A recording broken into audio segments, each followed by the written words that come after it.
The Philadelphia Eagles are back. I know a couple weeks ago we had Jordan. Tonight it's just you and I here. Unfortunately Jordan couldn't make it, but I know she's not too happy right now, and a lot of Eagles fans are not too happy right now. I've talked to a couple at work, and they're very down on this team. A lot of them are saying they might lose again this week. So I want to hear your initial thoughts on this game, as they are favored by 5 points and will be playing all of their starters most likely. Yeah, and since Jordan couldn't be here, I'll fill in what she told me this afternoon when we filmed Unsolicited. She is, first of all, she said she was in hell. She was like, I cannot believe this is happening to me. And she said that there may or may not be an Unsolicited podcast next week if the Giants end up beating the Eagles. We might need to take a little friendship break for a little while.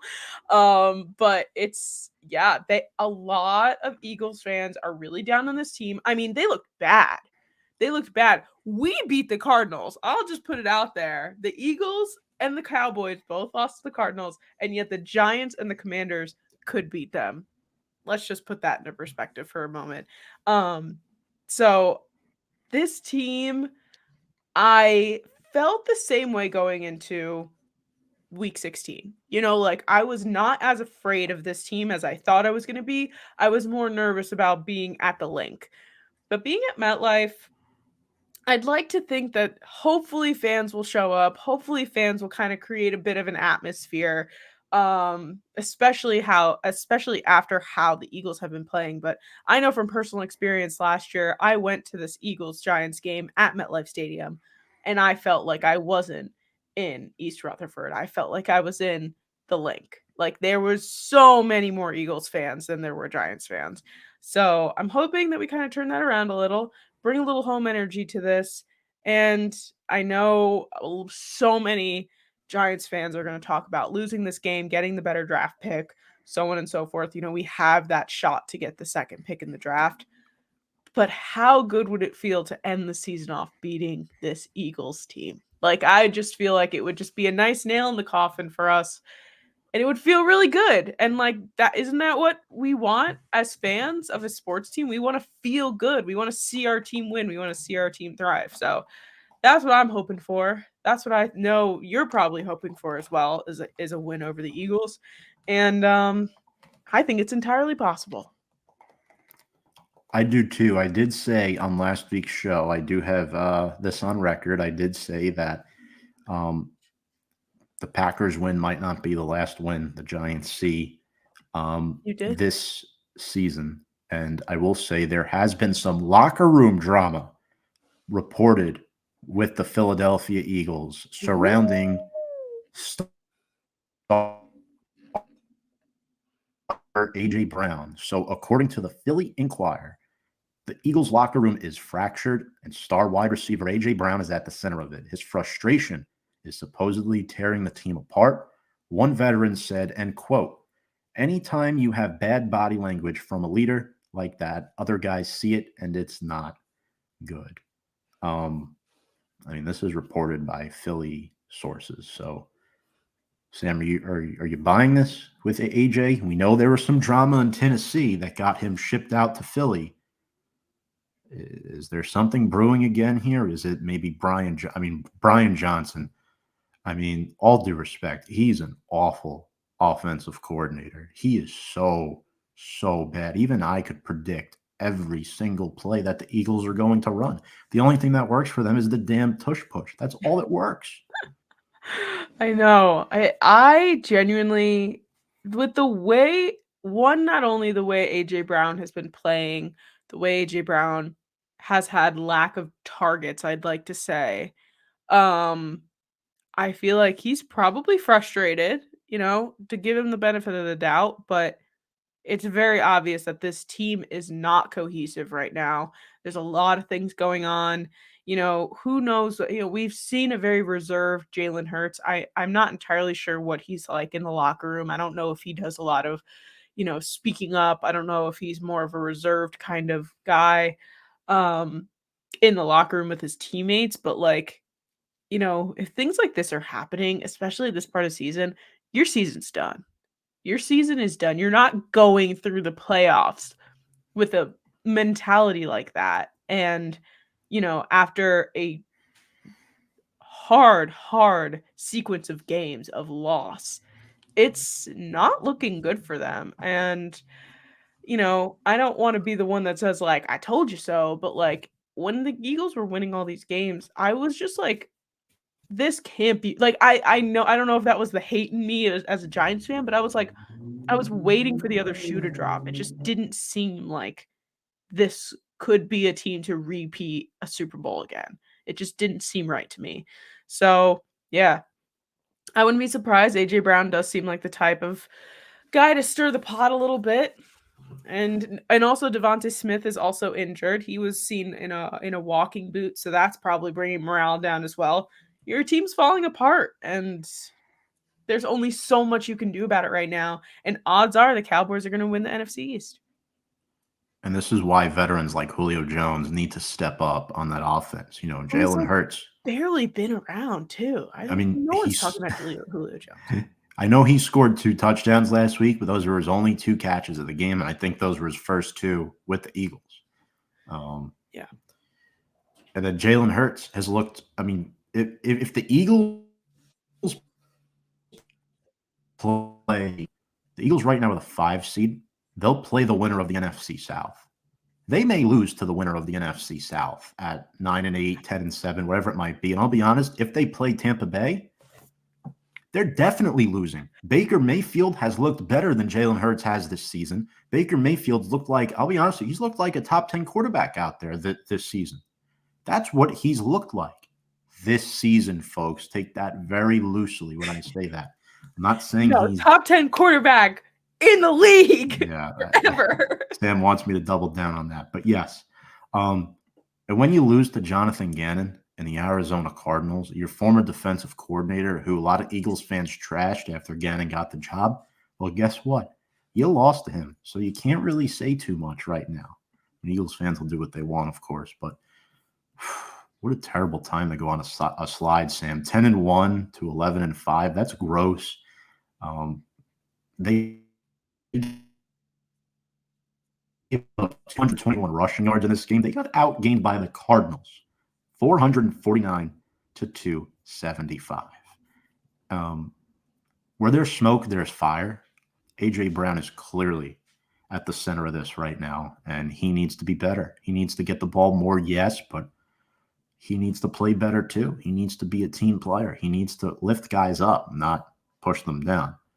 Not bring them down, I should say. But you're right. I want to beat the Eagles very, very badly, especially after Christmas Day.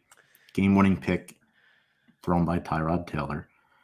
And the Giants' last 2 losses, Sam, have come in the final play of the game. And it sucks. It really sucks. It does, especially not only with the Eagles game. I mean, the Rams game, that just, that came down to a kick. It is what it is. But the Eagles game specifically, there were flags. There was clock mismanagement. There was just so many things that could have been done just a little bit better, and we would have won that game in Lincoln Financial Field, which is like not something the Giants are capable of doing at all a lot of the time. So I would just really love to kind of be the last team to put that last bit of exposure on the Eagles going into the playoffs. Because one, I agree. I think the Buccaneers are going to win the South. I think that they're going to win this last game. And we're going to see Baker Mayfield in the playoffs, which I love. People that don't know, I love Baker Mayfield. I've loved him since he was in Oklahoma. So to see Baker Mayfield go into the playoffs and then play the Eagles and have the Eagles be done in the first round, it would make up for the Christmas loss. It would make up for everything. So it would mean so much to me. And then again, winnable game. Ever since we put in Tommy DeVito all those weeks ago, ever since, Daniel Jones went down, every game that we've played has been a winnable game.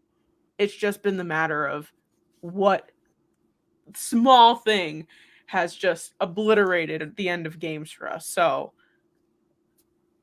we'll see what happens. They just got to play good football. Yeah, and that's it. And Brian Dable's team has not quit like other coaches have seen the Giants team do in the past. So, and that's another reason why Dable absolutely gets at least a third year, if not four, to get this right. But moving in, let's get to our keys to the game. Sam, I'll start with you here. One or two, what are you looking at here for Big Blue to pull off this, I guess you would say, upset and come out on top?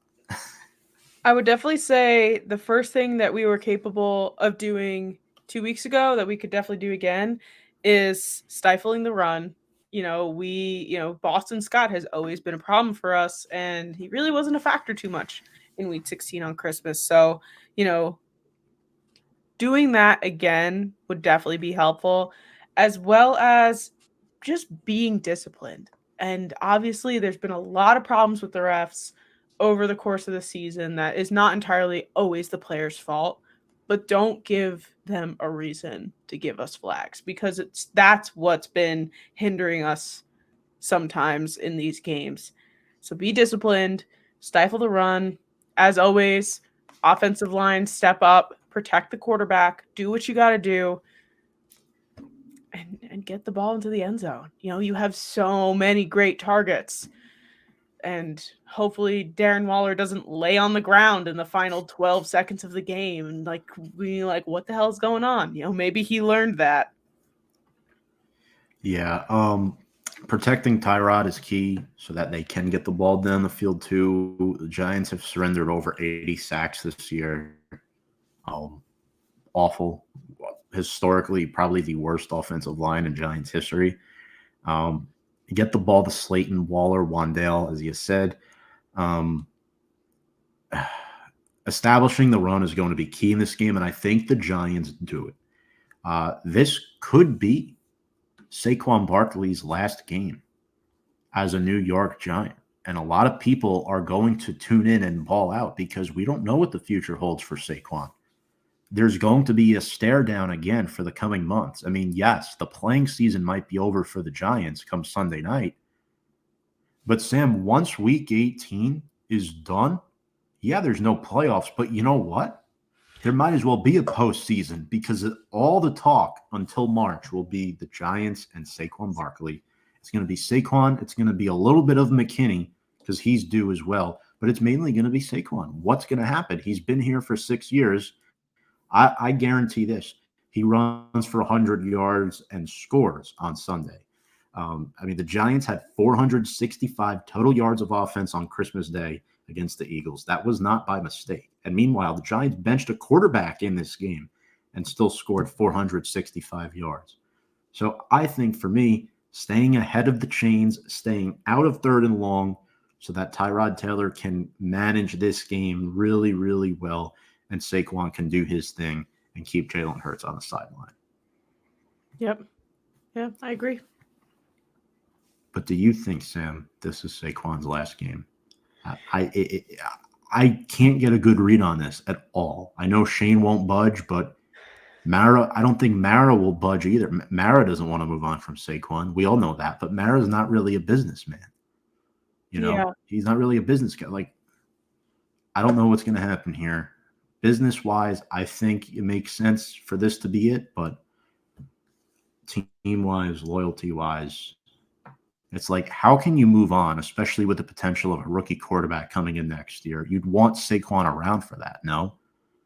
That's For what I sure. don't understand. The thing is that the reason why this read is so hard, and I was thinking about this earlier actually, because I was thinking about the last off season how we were struggling to figure out what was going to happen then. Saquon wants to be a Giant. And he wants to stay on this team. He's talked about how much he loves this team. He talks about it all the time. It's just a matter of the money. And one of the things that I remember talking about in the offseason was his agent possibly telling him to take like a year to like hold out for a contract. And I was like, that's the worst idea you could have ever had. One, for a running back, two, for a 27-year-old running back. Like, that's definitely not what you're supposed to be doing. His time is limited. He's had injuries, and last year he did great for us, but this year it really hasn't been as much of a factor as we wanted him to be. The veteran presence would be great, and he stayed healthy most of this year. He didn't have any like major injuries this year. So that's probably going to be part of it. I'd like to think that they're going to do everything in their power to get a contract done. But it's tough. It's tough to say because if Saquon wasn't on this team this past year, I don't really think our season would be much different. Right. And I am looking now. Saquon did miss a little bit of time. I'm seeing he missed weeks 3, 4, and 5. Yeah. But other than that, yeah, it wasn't a major injury. It was just a thing that kept him out for 3 weeks, and they kind of played it safe with him. But, I mean, the Giants have ran him into the ground this season. He only has 4 rushing touchdowns, 4 receiving. Granted, the Giants' offense has been porous, but as much as he wants to be a Giant, I could easily see him putting on a Baltimore Ravens uniform, God willing, and him loving it there, playing with Lamar Jackson, because that's a piece they're missing too, running back position. So I want Saquon to be a Giant for life. I do. And he always will be, even if he moves on. But I've got no answer right now. I really don't. It's going to come down to the stare down once again. And it's sad to say, but it is what it is. And that's why I'm watching him this Sunday. He was given the Good Guy Award by the media today. And he is also up for Walter Payton Man of the Year Award. If you repost, a bunch of the Giants players and fans are doing it. If you repost their, Saquon voting post, he gets like, Sam, I think it's 2 votes for the Walter Payton Man of the Year Award. So I think he'd be an excellent candidate for this award, and I think he deserves it. If he does leave this year, seeing him go out with that award as a New York Giant would absolutely make my day, 100%. For sure. But yeah, I'm very excited about that. Well, let's move on to Philly, Sam. Give us some players to watch. Who from Philly is going to escape this locker room drama and play well on Sunday? I think for this come around of the Giants Eagles game, I'm gonna go more defensive here. Every Georgia Bulldog that's ever been drafted by the Philadelphia Eagles, Jalen Carter, Jordan Davis, those guys are going to be one of the main assets of this team. Or rather Tyrod and this offensive line. We really got to see, because their defense isn't phenomenal, but they'll do what they need to do, especially with a weak offensive line. So I'm definitely going to keep my eyes on them. I'll also mention Dallas Goedert just because I feel like he was a bit of a thorn in our side on Christmas Day as well. And on the Giants side, I'll go defensive on that end as well because I really think that this is going to be more of a stopping the offense kind of game. Bobby O, Deontay Banks, these guys down the field who are going to be covering guys like AJ Brown. Keep the numbers low. Keep this a close game because again, it's winnable. It's and our defense is somebody that we can rely on, and as we've seen these past few weeks. So definitely those types of guys to just keep it low, get them off the field, keep the offense on the field as much as possible. To do your best. Right. Yeah, that's it, really. I mean, for offensively, too, I mean, you mentioned Dallas Goedert. Yeah, he was really good on Christmas Day. I'm also thinking about DeAndre Swift and what he's done this year. Mm-hmm. First year with the new offensive scheme, rushing for over 1,000 yards, averaging over 4.5 yards per carry. Had 96 yards and a touchdown against the Giants in Week 16, so that could carry some weight over a little bit. I know Dexter Lawrence did not play in week 16, so that might have been part of the reason why. But all in all, I'm looking at him. I'm looking at Jalen Carter, who's really improved throughout the course of the season. 6 sacks, too, as a rookie from an interior defensive lineman is phenomenal. The edge rushers, I mean, Hassan Reddick and Josh Sweat. Reddick has 11 sacks on the year. I'm excited to see Tyrod, maybe Darius Slayton against James Bradbury a little bit. That might be a fun matchup. And, yeah, that's pretty much what I've got for the Eagles. Sam, who do you have for Big Blue? Anyone in particular? And then we'll announce I believe the Pro Bowl candidates or Pro Bowl rosters just got announced before we went live. So I'm going to add that quickly here to the script. But who do you have for the Giants? Yeah, like I was saying before, guys like Deontay Banks, and who was the other one I just said?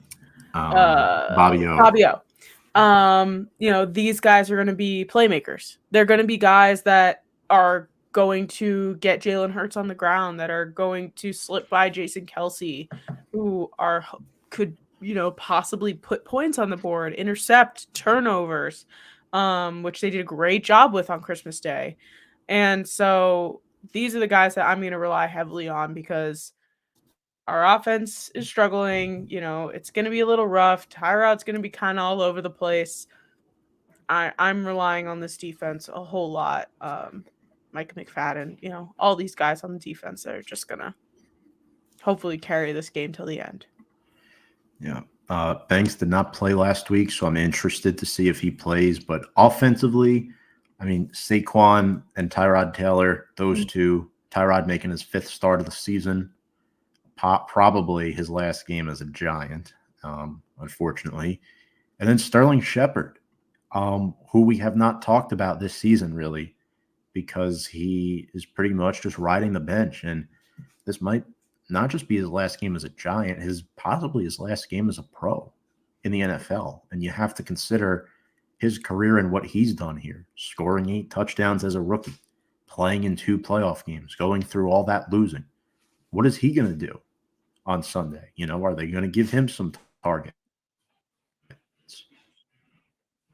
Defensively, Dexter Lawrence, who was just named to the Pro Bowl, by the way, one of 4 Giants finalists to actually make the roster. I'll reveal the other 3 in just a moment, but yeah, Dexter Lawrence, phenomenal season for him. I'm looking at him too on the defensive side of the ball, Sam. So, I mean, we could go on and on here, Matt Pert, right tackle, but I mean, realistically, it's going to come down to who wants it more.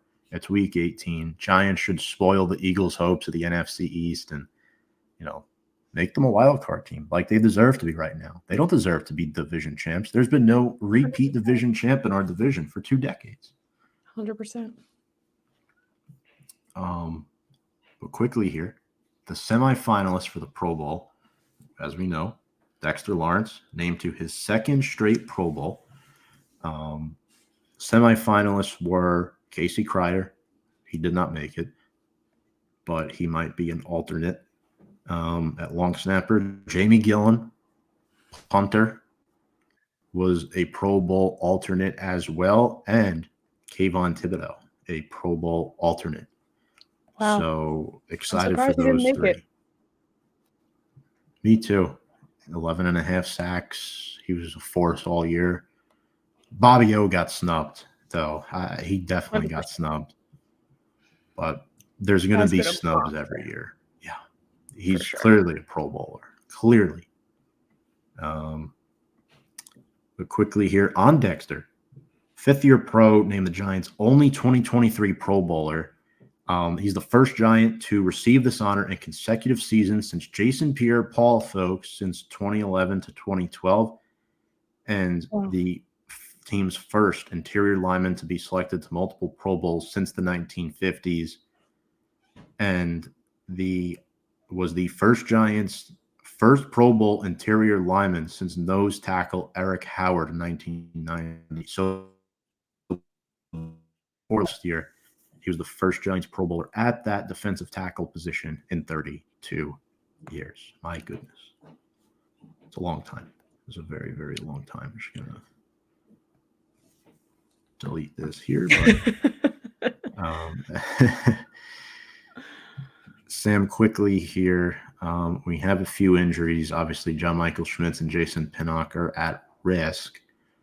Um, I'm interested to see if Devontae Smith plays. I know you mentioned that a few moments ago. Um, I mean, the Eagles' receiving core is not deep. I think that's why they signed Julio Jones. It Um, is, yeah. Zacchaeus, who hasn't done much. Quez Watkins. I mean, these guys they don't do much for me. That could be part of it too. Their receiving core is just not deep. Yeah.